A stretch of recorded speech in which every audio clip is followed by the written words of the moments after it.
பார் முழுதும் மனித குல பண்புதனை விதைத்து பாமரர்கள் நெஞ்சத்திலே பகுத்தறிவை வளர்த்து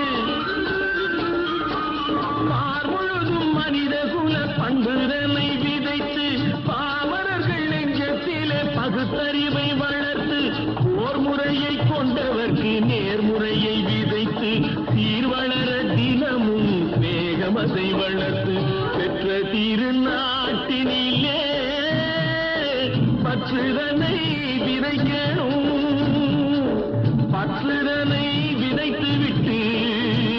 நல்ல ஒற்றுமையை வளர்க்கணும்